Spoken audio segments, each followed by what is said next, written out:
Darkest Dungeon 2 was released on Steam and Epic Store and received high ratings. Not so long ago, namely on May 8th, the game Darkest Dungeon 2 was released. It is a direct sequel to Darkest Dungeon 2016 release. The developer studio is Red Hook. At first, the project was exclusive to the Epic Games Store, but with the release of 1.0, it also appeared on Steam. The start of the game includes a lot of new things in comparison with its predecessor. In addition to the release of an additional character, all the chapters of the plot were also completed. In addition, the entry threshold for beginners will now be significantly lower. The developers took this step to attract a larger audience, because hardcore games that challenge you hard at the very beginning are far from being suitable for a wide audience. Red Hook achieved this by making the first part of the game actually a tutorial that introduces the player to the basic mechanics.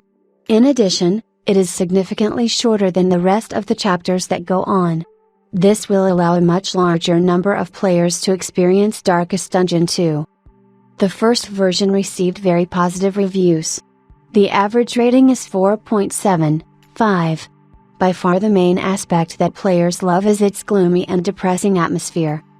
But do not think that the sequel just continues to carry the idea of the first part.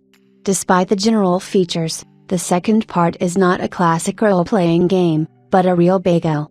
The duration of the campaign itself has become shorter. On average, the player will need 5-6 hours to complete the game.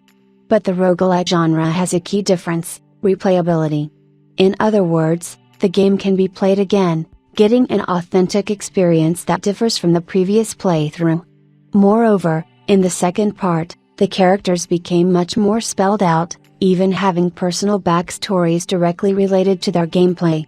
The developers say that the game will be supported and receive their innovations in the future. Nothing is said about the DLC release yet, but the experience of the first part shows that Red Hook is able to create good add-ons that will be accepted by the project's audience.